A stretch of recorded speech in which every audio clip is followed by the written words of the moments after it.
Well, wouldn't you know, we're back in the shop working on the old Flathead project. Now, if you guys are new to the channel and you haven't seen any of the videos of working on this thing, be sure to go check them out. I've got a whole series of disassembling this Flathead, trying to revive it, and a lot of things were seized and stuck into the block, so we fought all that stuff out successfully, and it's some pretty good content, so be sure to go check it out. Now, this is one of those projects that has been going on for the past couple years.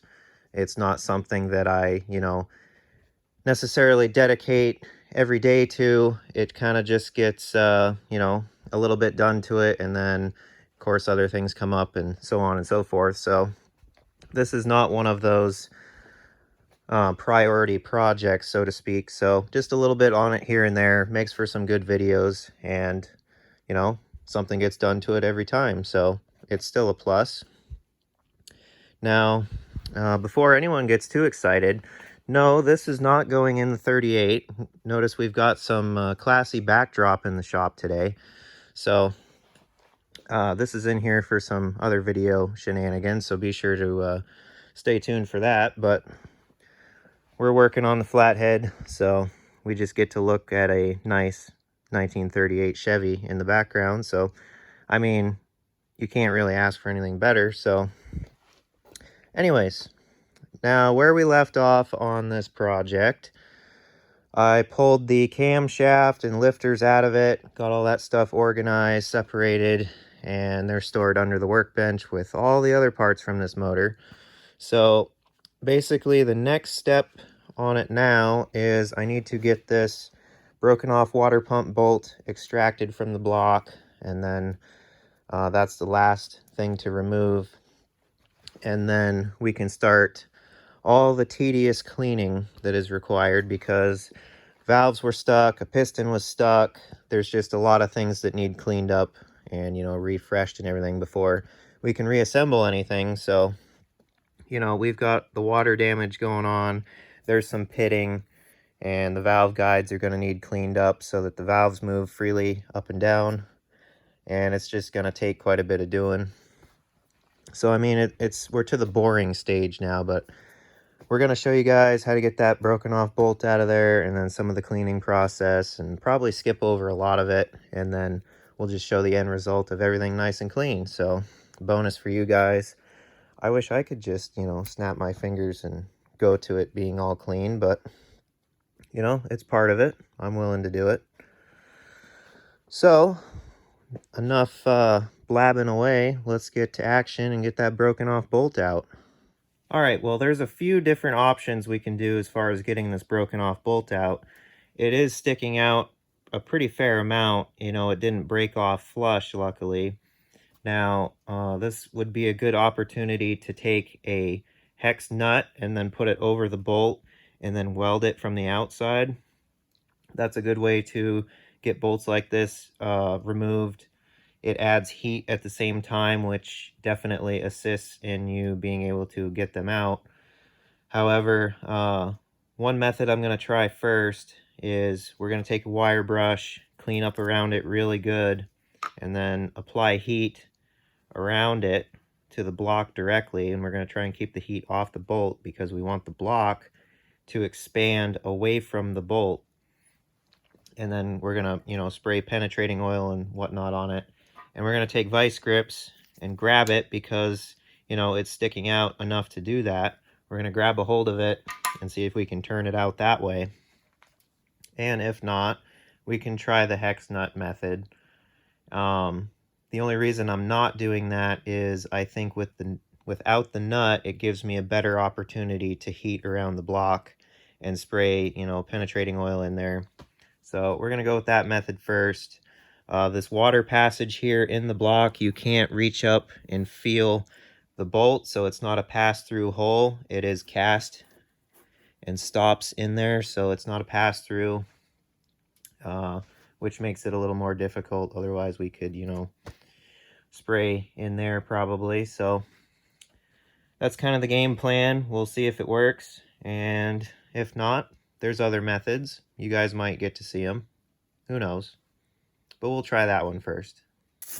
And with wire brushing it, we're getting all the rust and the junk off the threads of the bolt. you know, and get it as clean as you can, and that'll help your penetrating oil get in there and get to the part that you can't, you know, get to. So, you know, just every little chance you can give yourself, and if you add all those things up, you can generally be pretty successful at, you know, removing broken stuff. Now we'll go ahead and add our heat.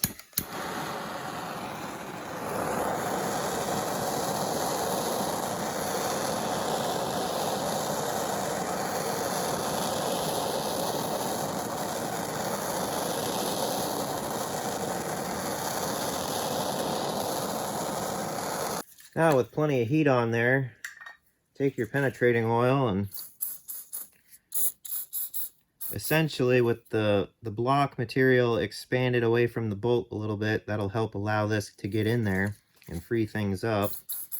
So, you know, give it quite a bit. Let it sit for a minute. And then give it more heat because, you know, heat solves everything.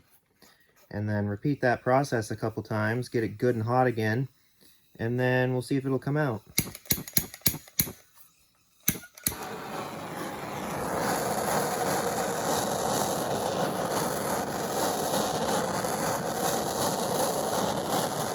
All right, now with it, you know, heat cycled a few times, we're gonna take our vice grips and get them good and flush to the block. And we want to get them as tight as we can, you know, to the point of, you know, like doing damage to your hands tight when you squeeze them. Yep, about like that. You're gonna want to close your finger in it too. Adds to the rage that you need to get the broken bolt out or to break it more. So we'll just kind of be gentle here and work it. It appears to be turning. You know, you can be generous and donate some liquid to the cause.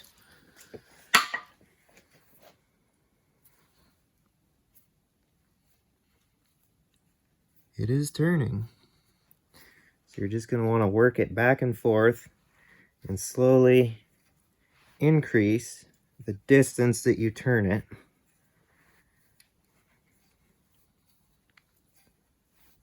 Like that.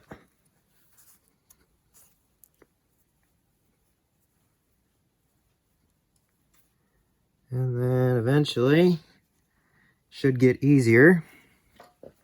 Donate some more of that, you know. Every little ounce counts. And then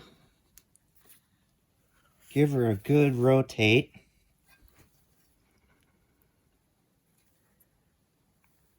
And some more back and forth.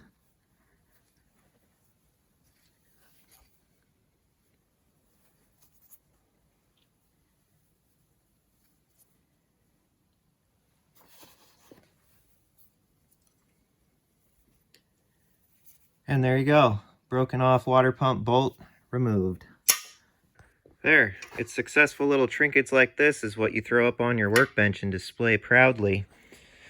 So now that that's out, now we can, you know, start cleaning, having fun, getting all this grease and, you know, everything off of this block that, you know, is going to look bad and prevent us from making this thing pretty again, all that good stuff. And then once we're good and cleaned up, well, you know, marginally cleaned up, we're gonna give this thing a hone. Yeah, this cylinder and maybe a couple others are a little bit pitted. This is by no means a professional job. This is a shade tree operation, which you guys should know if you watch any of my stuff. But, you know, you got to give out those statements every now and then. But, yeah, it's probably going to burn oil. And, you know, so be it. But she's going to do a heck of a lot more than sitting in the woods, seized, getting water in it. And in the result, we're going to have a running flathead. And, you know, that's like every gearhead's dream, basically, is having a running flathead. So, you know, we'll be on top of the world by then. We don't care if she uses oil or not. All right, now for cleaning. Something I found works really good is just a wire brush like that on a drill. Allows you to get in here and, you know, clean most spots pretty easily and quick. just to, you know, knock all the super heavy stuff off and be a little bit aggressive with it. And then we'll just give it a rough pass, try and knock all the grease off, and then we'll go into the finer details, probably take solvent and brush solvent on it. We'll get something to catch all that so it doesn't make a mess, and just start cleaning it up and making it pretty. And remember, kids, if you squint, it's mint.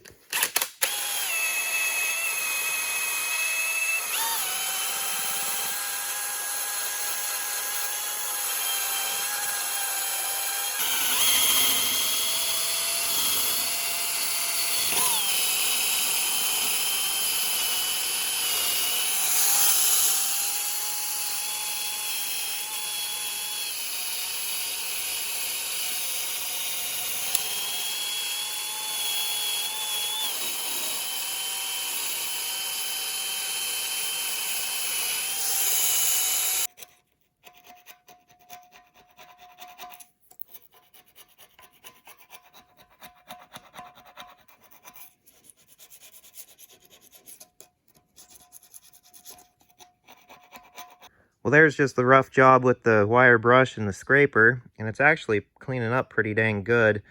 Now, something to look for on Flathead V8s, especially with the conventional versions, their blocks were notorious for cracking just because of poor casting material and mass production and so on and so forth. Now, being that this is the industrial Flathead V8, you know, heavier duty casting and, you know, a little bit better material and whatnot, they're a lot heavier.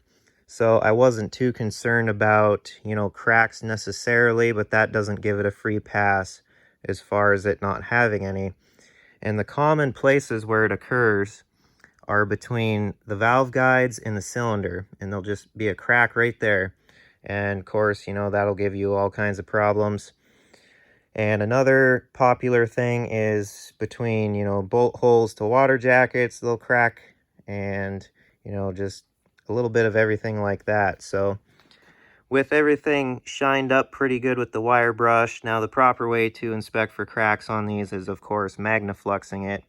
But, you know, that's machine shop stuff, so we don't have those capabilities. But just looking, now, you know, there's scratches here too from, you know, being cleaned on and stuff like that. So that kind of stuff can fool you. And it's going to take my inspecting a lot closer to really tell, you know, rather than looking through the camera. But just looking it over quick here, I don't see anything obvious. So as far as this side goes, we're probably good. But like I said, going to go through and inspect it a lot closer, make sure. Now this side's pretty roughed in, cleaned up. Do the same thing to this side, get it all, you know, matched up and pretty looking like this side.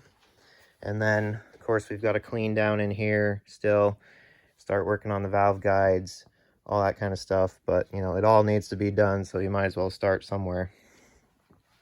But overall, not bad. Definitely looking better already. Well, I got the other side cleaned up here, and it's looking about as good as the other side. Pretty decent. Until we get up to this front cylinder here, the one that had all the water in it.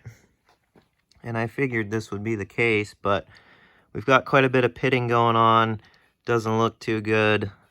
And actually, we're losing, you know, block material from it. With a scraper on here, it's actually pretty soft material, so I don't want to get too aggressive with it and lose a bunch of material of the block. Now, as far as running it like that, I'm not sure how it's going to hold up, but we're going to try our best to be delicate with it. Hopefully, we'll be able to bring this exhaust seat back around. This one's not as bad. It's mainly this one. You know, just looking at it, it's pretty rough, but I think we're going to be able to save it if we're just, you know, gentle with it. And it's a little rough around the top of the cylinder there, but that's way up at the top where, you know, the rings or anything don't really make contact. They're more down in here, so I think we can get away with it. What I'm going to do is take this die grinder with a Scotch-Brite pad on it and just try and smooth that up a little bit the best that I can. and then get in here and, you know, try and get it a little bit better with emery cloth by hand. And I think I can get it pretty decent, but we'll see. All right, a little bit of smoothing up on it. Looks a little bit better. I think we're going to leave it alone rather than keep messing with it and, you know, losing material here and there. So once we get to taking care of the valve seats, we'll see how this one does. But other than that, getting that cleaned up a little bit. I got the top cleaned, got it all buffed up and shined up. And then went over this side with the die grinder as well.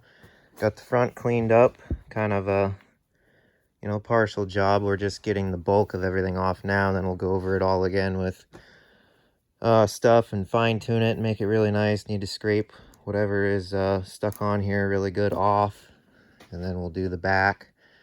But I think now I'm gonna go ahead and start working on getting the grease and everything off the side of the block on each side. And I've always heard that oven cleaner works good for cleaning engine blocks, so I've got a couple cans of that. We're gonna give it a try and see how it does. So yeah, just a quick little update. Gonna keep cleaning away.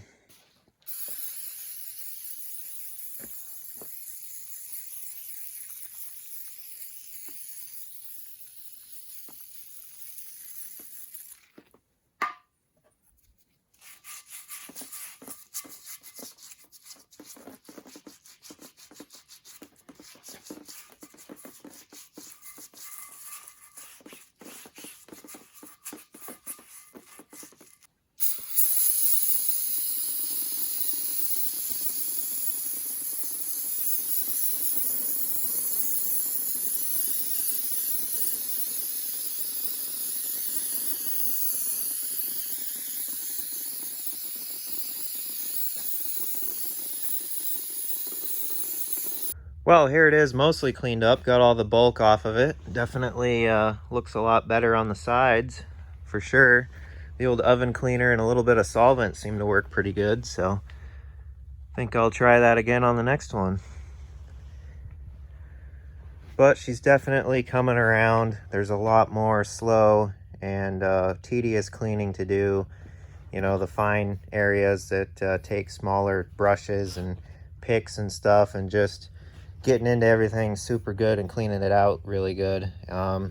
This little tray thing should be removable. I'm gonna take that out and clean underneath it and just get the valley all cleaned out good. And then same with the bottom end side of the block, you know, get it all cleaned out good.